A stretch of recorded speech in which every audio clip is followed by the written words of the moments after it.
What's up, my guys? Welcome to another show, man. It's NBA Talk with Jay and Rob Veno here, my guy from Wager Talk here. We're trying to get some cash every single day. Y'all know how we do it here on the channel, man. Let me put my glasses on. You see what I'm saying? But what's up, Rob? What's up with you, my brother? Everything cool with you? Everything's good, Jay. Another week. Actually, last night had my biggest NBA play of the season on the Cavs against Phoenix. So I'm thankful that one came through. Fourth quarter was necessary, but did the trick there. And of course, we're talking NBA basketball here, but there's a big college football game tonight as well. So it's, start of another week, NFL playoffs, a lot of stuff happening this week. A lot of stuff happening, a lot of stuff going on. I'm trying to get some cash, man. I'm sure my guys in the chat are as well, man. If you guys like the show, please hit the like button, subscribe to the show as well. And whether you're on Twitter, Facebook, Instagram, whatever, if you can share the show, we would greatly appreciate it, my guys. Set over here to the first game up, man. Streets of Washington, D.C. here, Rob. We have the Wizards laying 1.5 points here at the house versus the Pelicans. Obviously, the Pelicans have this third game in 4 nights, fourth game in 6 nights, but they did basically take a game off versus the Mavs in their last game. They basically got smoked in that one. Now, Rob, the Wizards, I believe they've only played one game in the last 5 days, so they have a major rest advantage here. You could argue they could be a little rusty here as well. I know me, if I'm looking at this game, I'd like to take Pelicans in the first quarter. I know the Wizards are starting to go with the 3 big lineup with Kuzma, Gafford, and Porzingis. It's worked well with them in some instances, but I do think the Pelicans can match up well with them here. What you think about this game, Rob? Yeah, I'm with you on a couple of those counts, Jay. And I'll say this. There were a couple examples last week of 4 days rest versus no rest or 1 day's rest. And neither one of these 4 days rest worked out. Both those. So I'm starting to wonder where the cutoff line is, because you can say 4 days off is too much for a team to come back. At that point, maybe you're more rusty than rested. So we'll see what happens here. But I'm going to stand by the Pelicans here. I think the point you make about the matchups is real good. When you talk about the Wizards and people you want to worry about, players you want to worry about, one would be Kristaps Porzingis. And when Valanciunas isn't in the game, you can go to your bench and run Jackson Hayes at him, because I know Porzingis likes to drift out to the three-point line, and there's an agile guy, 7 foot, that can handle him. Remember, the Pelicans went to that big lineup last year as well. And we're pretty successful at it. So it's not something that they can't handle. I would also think that in this particular matchup, having Larry Nance Jr. back is huge. Herb Jones on the defensive end, we know, is good. So, Kyle Kuzma might have it a little bit tough there. A lot of these matchups work defensively for New Orleans. Can you get the points?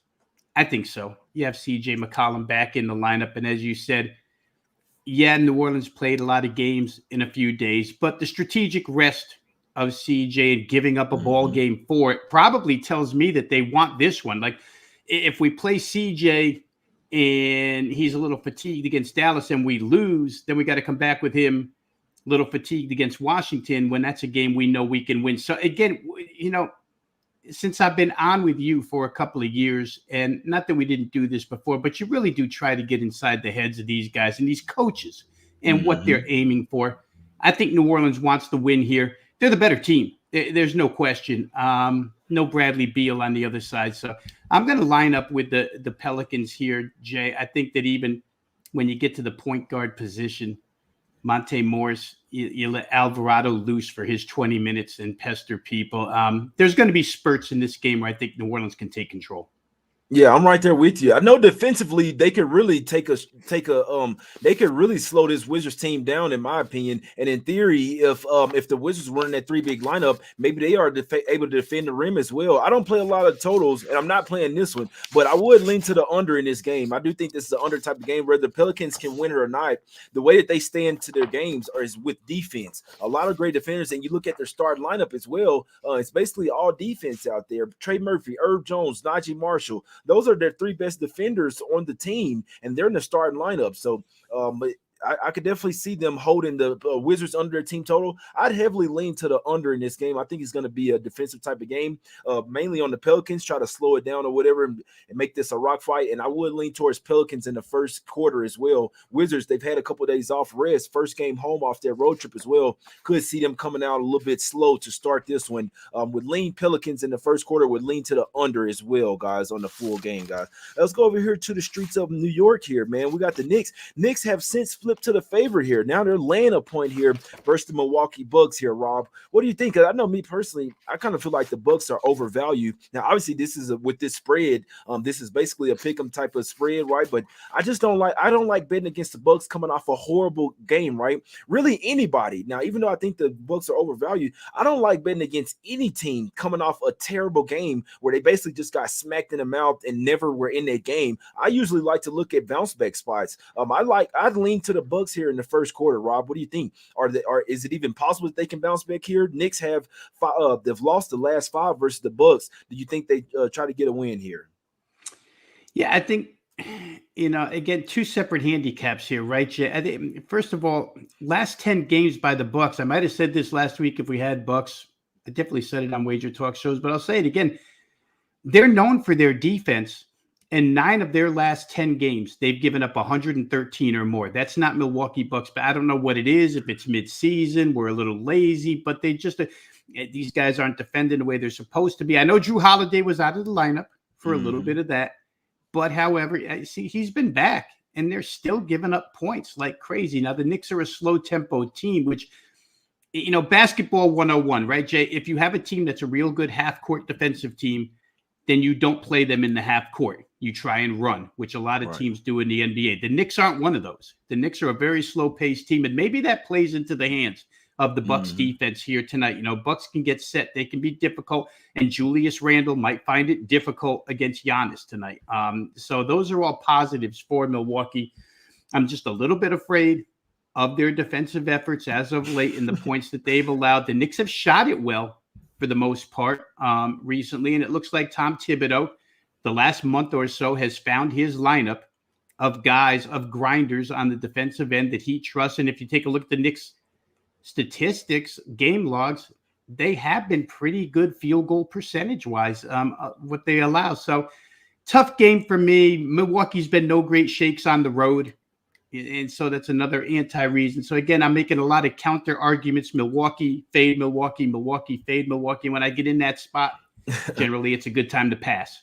Exactly. No, I'm right there with you. When it's a game that we're not really sure of, we feel kind of can make cases on both sides, then I usually stay off as well. I wouldn't be surprised if the Knicks got it done full game, but also wouldn't be surprised if the Bucks won this game as well, right? They've basically owned the Knicks. You could argue that it's just like a bad matchup for them. The Bucks are 5-0 straight up and 4-0-1 against the spread last 5 versus the Knicks. It doesn't matter if they're playing at home. It doesn't matter if they're playing at Madison Square Garden. The Bucks just usually seem to turn up against them. They're already 2-0 versus them this season, guys. So Knicks are starting to play a lot better. You could argue that the Bucks are definitely a fade on the road, but with them coming out giving 51 points, like you just said there, Rob, maybe they really struggle versus fast-paced teams. But when it's a slow-paced team and they really get a chance to slow down their defense, maybe it's a lot different. You look at it, lost versus the Nets, the Celtics as well, the Bulls. Obviously, those were on the road, but like I say as well, they were able to beat the Raptors in that one.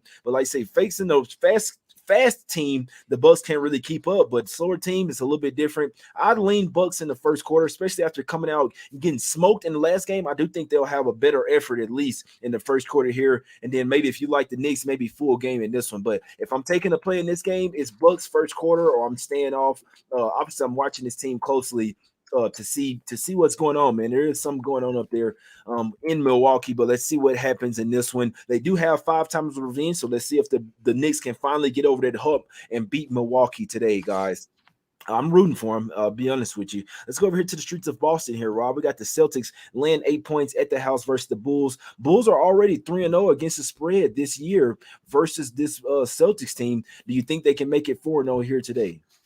Boy, they're red hot, Jay, and it's hard to recommend against the Bulls at this point in time. 8-2-1 in their last 11, and if you shorten it up and see in their last 7 games, they're 5-1-1 against the spread, and against the spread against good teams, right? Milwaukee, Cleveland, Brooklyn, Philly, all point spread wins. So, it was brought to my attention by our good friend and colleague Ski Profit the other night that, the Bulls are 9-3 against above 500 teams. And then they went on to win again to make it 10-3. So it's funny, Jay, because last year they were the opposite. They couldn't beat a good team if their life depended on it. Now all of a sudden they can whack these good teams, right?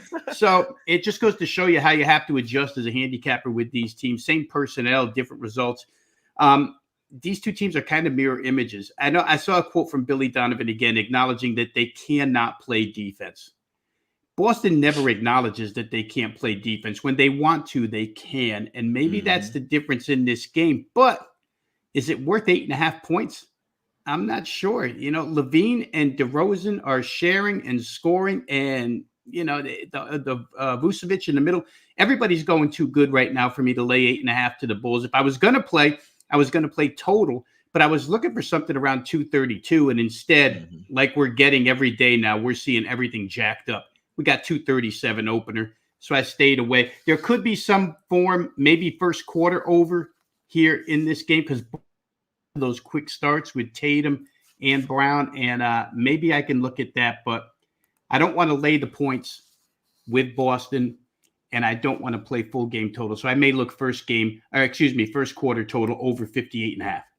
Yeah, that's a good point there. Maybe the reason why the Bulls have had success versus Celtics this season is because their two main players have to guard the main players for the Bulls, right? Levine and DeRozan. I'll tell you this: when you're an offensive guy, but you have to spend a ton of energy guarding like the best player on the other team, it's gonna take away from your offensive groove, my guys. So I'd lean Bulls here plus the 8, plus the 8.5. They do get Caruso did go through shoot around as well. So to be honest, they actually kind of match up really well with this Celtics team, especially when they're starting Horford, right? Because Horford is kind of the same as Vucevic, not a ton of paint presence, good offensively, whatever, sharing the ball. Then off the bench, they got Andre Drummond, who can give at least some paint presence out there. And the same thing with the Celtics with Robert Williams coming off the bench. You could kind of argue that this Bulls team can match up really well with the Celtics. I lean Bulls here. I know the Celtics coming home off a little road trip as well. They have lost 2 games to the Bulls this season, and they won 1. The one that they won was only by 4 points. It was a really close game. Marcus Smart is doubtful in this game as well. So you even say you got to have Derek White come in from the bench starting as well. But like I say, Jaylen Brown and Jason Tatum will have to guard Levine and DeRozan. Maybe that's the reason why that they hadn't been able to really blow the Bulls out this year. I'll watch this game. I lean Bulls here, guys. That's the only way I could play this one. Bulls plus the points. I'd lean. That would be my top play in this game. Let's go over here to the streets of Memphis here, Rob, where you got the Grizzlies landing 11.5 points versus the Spurs. Spurs they're probably one of the worst teams in the league, but they have been covering some spreads as of late, guys. And you know, when you have a terrible record, a lot of people are going to look to bet against you, but you're going to get inflated lines as well. The Spurs are 5-1 against the spread last 6 games and 6-2 against the spread last 8 games. And I actually think they can keep it close here as well, especially with the rest advantage. I'm a fan of taking these underdogs with the rest advantage. I know the Grizzlies are a lot better at the house. Spurs aren't as good on the road, but I feel like they'll keep this one within double digits, Rob. What do you think about this game? Well, first thing I need is to know that your guy, you know, I'm on your show one day, I said Devin Vassell was my guy. I said, no, Rob, Keldon Johnson's the guy. And Keldon Johnson still has the question mark next to his name, right? But that being said, Jay, the reason why the Spurs can be successful in any environment is they get overpriced, right? They're just or undervalued, excuse me, because nobody wants to walk up to the window and say Spurs. So they get the extra points. And 2, their players 1 through 10, maybe 11 are interchangeable. You know, so what if one guy's out, the next guy in is basically the same player. So from that perspective, I think that San Antonio, you can pretty much on days when they play, you can handicap.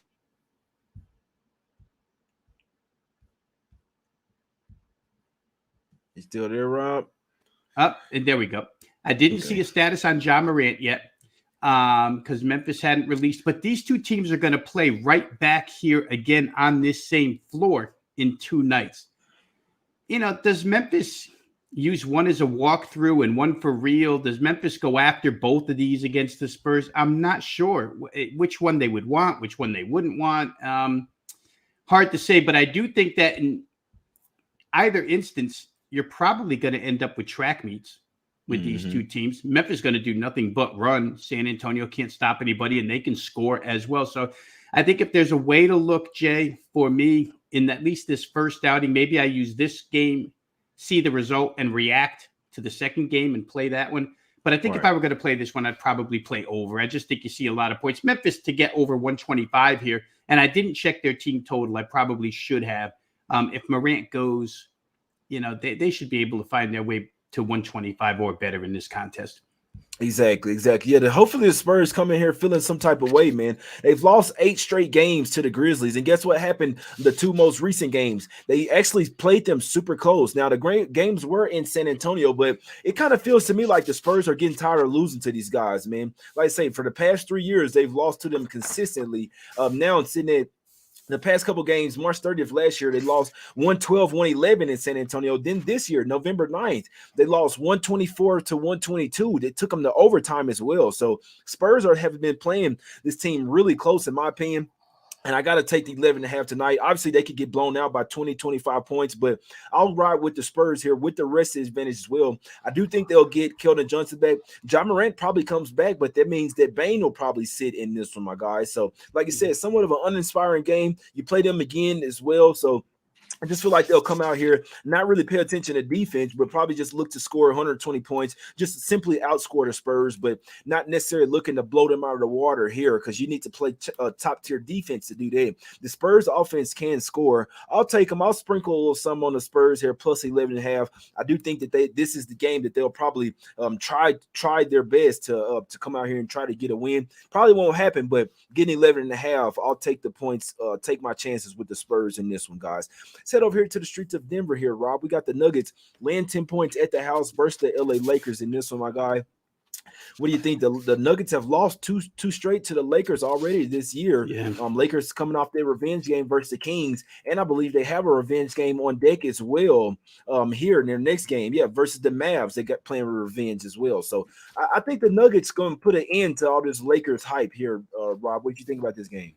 It's the way I feel. I just wish I didn't have to win by 12 or so to get there because the Lakers have been so competitive against high-scoring teams. It just seems like the Lakers, if you drop them in an environment where it's going to be, first one to 120 wins, then they're real good in that environment. I think if you get a team that can lock them up a little bit, and I have to make up my mind whether I think Denver can lock them up. Now, that being said, I feel like Denver, since they've been whole, Jay, is showing more often than not the capabilities of a team that can make the Western Conference Final. When they have Porter Jr. and when they have Aaron Gordon and when they have Jokic and Murray and everybody in the bench, they're pretty darn good and they're capable of blowing people out. And I do like the double revenge factor here for the Nuggets. Of course, the point spread becomes the great equalizer. Can they win by 12 against a Laker team that seems to score and score and score again? And right now, the way Westbrook and Schroeder are playing at the guard position, they're fast as all heck. You throw LeBron in there.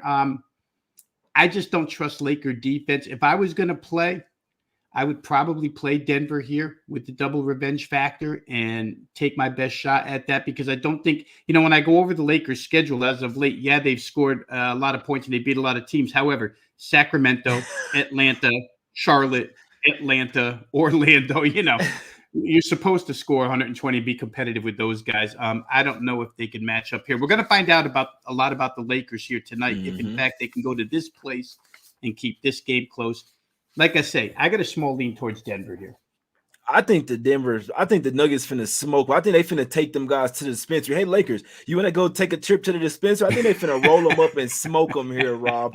Serious. I think this is going to be a trifecta. I think the Nuggets going to be up by double digits at the end of the first quarter, and I don't see them looking back. I don't see them taking this game lightly as well, and you kind of nailed it there. The Lakers, yeah, they're on a 5-game win streak. They beat the Hawks. The Hawks don't play a lick of defense, guys. We see that. The Hornets, right? The Hornets don't play a lick of defense. You're supposed to win. You're supposed to smoke them in that one. Now they beat the Heat without LeBron James, but the Heat basically come out there and say that we didn't take that game seriously. Ever since we saw LeBron was out, we kind of took an exhale. You guys know what it happens. They beat the Hawks again, then they beat the Kings. They really could have lost that game as well, but that was third game in 4 nights for the Lakers. This is somewhat of an older team. This is fourth game in 6 nights for the Lakers, and they got a revenge spot with the Mavs coming up on deck. The Nuggets are hot right now. They've won 5 of their last 7 games, covered 5 of their last 7 games, covered 8 of their last 10, won and covered 8 of their last 10 games as well. They have the 2-day rest advantage, getting ready for these Lakers here. Third straight home game. I think they come out here in the first quarter and smoke these guys. Like, I'm talking about literally roll them up and smoke them. I like the Nuggets in a trifecta spot here. First quarter, I did get the first quarter at -3, -115. I'm glad because that's right there on one bucket. So Nuggets first quarter -3. Nuggets first half -6, Nuggets full game -10. I'm hoping they roll up and smoke these Lakers here tonight. And we know how the Lakers are as well. If they're not having that good of a game, they really start to get down on themselves, leaning on LeBron. I think that's what happens here. Jokic, Aaron Gordon, Murray, Bruce Brown, KCP, too much for these guys tonight. Michael Porter Jr. is too much for the Lakers here tonight. I think they smoke them. A lot of people going to be taking the Lakers plus the 10, seeing the recent success. I think they lose in this one, my guys. I like the Nuggets, trifecta J style here. Let's go over here. Last game up. Let's go to the streets of Sacramento here, Rob. We got the Kings laying 5.5. It's up to 6 now. It was 6, 5.5, but regards to that, how are we looking at this one? Magic coming off that huge win versus the Warriors, Rob. Yeah, now I know of the lesser teams, the teams that are going to be in the lottery, being on here with you enough that you have a liking for the Detroit side. Thinking that your observation is they give you a full 48 minutes. You like the bench. I feel that way about Orlando, Jay. I really think that there's the makings of something there. That front line of Banchero and Franz Wagner really starting to develop. Got plenty of guards. They're able to withstand injury. Another thing they have plenty of is height. Now, that being said, Bol happens to be in health and safety protocols. No good here. Mo Bamba was a coach's decision to not play the other night, but I could see him spending a few minutes on the floor here against Sabonis, who against Wendell Carter Jr., that's a nice matchup. I like the way Orlando comes west, and first game out of the chute, they go to Golden State and win by 14. I can hear in the back of my head Ski Prophet telling me Warriors don't lose at the house. Well, they lost to the Magic by 14, which tells me that they're serious about this road trip. In Sacramento, last 6 games, they've shot 50% or better from the floor 4 times in those 6 games, which is really, really good shooting. But they've lost 3 of those games. So again, I was on a little quest early on because I thought I saw something. Hey, Mike Brown's got these guys playing a little bit of defense, Mike Brown style. That's going by the wayside. They don't play any defense. De'Aaron Fox tried everything he could to win a game the other night. Couldn't get it done. I kind of like the points here, Jay. I think that, these teams on paper are evenly matched. And I think Orlando's got a little bit of an edge in the front court. So I would probably take the 6 here with Orlando. They do have the huge edge with the front court, Rob. You're right with it, but they don't have the edge when it comes to the time that this game is being played, in my opinion. The Magic are an East Coast team. This will be their latest game. It's a little bit different when you've already been to the West Coast, but I always think of this, guys, especially when it's their first game of the season, right? So they played versus the Warriors. That was their first game on the West Coast, but it was a little bit of an earlier tip, but since it was on the weekend, so that one tipped at 8:30 Eastern.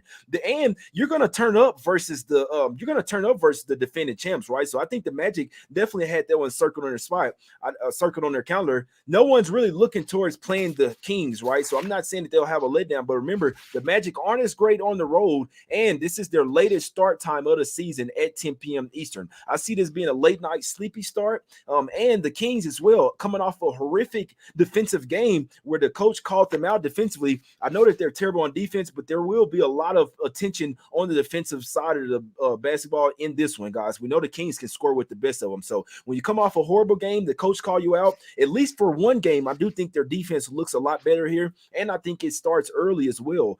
I think that the Kings I think they're going to cash the first quarter here, Rob. At least for one quarter, I think they can play some defense. What I took the Magic team total under 29.5 in the first quarter, and I took the Kings in the first quarter as well, laying the 2. That's how I'm seeing it, and really, actually, how I'm talking it off. I think the Kings could actually cash the trifecta spot, and I think that the Magic team total under could trifecta spot cash as well. Now, so I'm talking about even more, it makes sense. I think they can keep it going this whole game. Kings, if they're out outscoring them and playing the defense, then it'll line up perfectly where the team totals under for the Magic and the Kings spread will cash as well, guys. So that's what I see in this one. If there's one game they're going to be paying attention to defense, it's going to be this one versus the Magic. Magic have the advantage, huge advantage down low, but like I say, can they get there? And with the guards, we got to admit the Kings have the major advantage when it comes to the guards in this one, guys. So if they had Bol here, that'd be even better for the Magic, but he won't come back until tomorrow. Another key point, Rob, I didn't even think about this earlier. The Magic play another game tomorrow against the Blazers as well. So I simply put, I see a letdown here from the Magic coming off that huge win versus the Warriors. And I think that was a huge step-up spot for them, facing the defending champs. They got the win. Now I see a letdown spot in this one, my guy. It's the only way I could look. Rob, what do you think? Do you think that I love the Magic, but we got to admit they're still only 5-13 straight up on the road. That is where they somewhat struggle. And I'll add a little bit to support your case for Sacramento, Jay, because Malik Monk sat the other night, and Malik Monk is in the lineup here. And, is he back for sure? Right? I mean, and when he's in there to support, it's amazing when you take him out of that lineup. It's a big difference in the bench. Right. So I think that obviously adds to Sacramento's firepower here. And if they could get back to playing a little bit of defense, they're a dangerous team. I was in love with this team, 15 games ago, betting them every night because I thought I saw something. And, the NBA is a long season, right? We talk about it all the time. It's a grind, and these teams do go through lulls. Maybe Mike Brown has to shake them up a little bit. Maybe this is the start of something. I do think Orlando's on the West Coast focused here off of that win. So it'll be an interesting game. We'll see how it goes. Mm-hmm. Yeah, it's a good point. It's a good point there, Rob. It's definitely gonna be a good game, but the only thing that I take in this one, little sprinkles for me, Kings first quarter -2, Magic team total under 29.5 in that first quarter, my guys. Let's get out of here, man. We talked about the show. We talked about every single game on the card here, Rob. Obviously, it's $9 Monday over there at Wager Talk, as it is every Monday. No promo code needed for that. Rob, what you got going over at Wager Talk, and any free pick for us today on the show, my brother? Yeah, $9 Monday over at wagertalk.com. National Championship College Football tonight. So anybody watching the show here that's going to get involved with TCU and Georgia, I do have plays up and available where that's concerned. Also NBA action as well. So you can get it all at wagertalk.com. If you'd like to just go to wagertalk.com to watch the shows that are produced there each and every day, every single sport covered, every game analyzed, you just drop your email address in. Got free access to all the video content we do. So a couple of good reasons to go over there, the video content and also the written content plus selection packages, all at wagertalk.com. Today, $9 for a play. Jay, I'm going to go back to where we started this with New Orleans. I think New Orleans is the right side. And one thing that I didn't bring up that I should have brought up was, we rattled off the weak schedule that the Lakers had been playing. The difference here between recent schedules, Washington and New Orleans, like night and day. For Washington, yeah, they're on a pretty good run, but it's been done against Sacramento, Philadelphia, a crippled Phoenix team, Orlando, while the other side has been busy playing Memphis, Philadelphia, Brooklyn, and Dallas, all good playoff teams. And it's a little step down in class here for the Pelicans here tonight with their lineup other than Ingram and Zion intact. I think they have enough here. Defensively, we talked about, I think they have enough offensively. So as an official play here on the show, I'm going to use New Orleans plus that 1.5 points, I think it is. I couldn't talk you off there, Rob. Couldn't talk you off. They definitely playing some top tier teams as well, guys. For me, I would lean Pelicans first quarter knowing. I'd lean Bucks first quarter. Wouldn't be surprised if the Knicks got it done full game, though. What I've placed bets on, guys, I put a couple of small plays. I didn't go crazy on these today, so I'll be perfectly honest with you guys. I did not go crazy on these, but I did take Spurs plus 11.5.